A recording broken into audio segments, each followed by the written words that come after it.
富、名声、力、この世の全てを手に入れた男、海賊王ゴールド・ロジャー。彼の死に際に放った一言は人々を海へ駆り立てた。俺の財宝か？欲しけりゃくれてやる。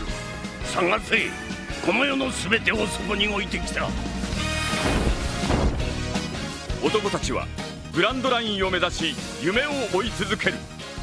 世はまさに大海賊時代。ありったけの夢をかき集め、探し物を探しに行くのさ。ワンピース。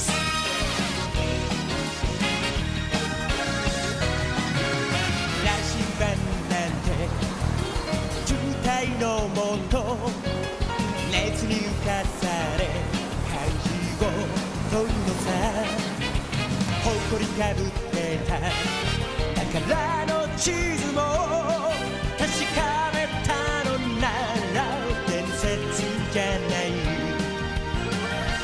個人的な嵐は誰かのバイブリズムの勝手思い過ごせばいい。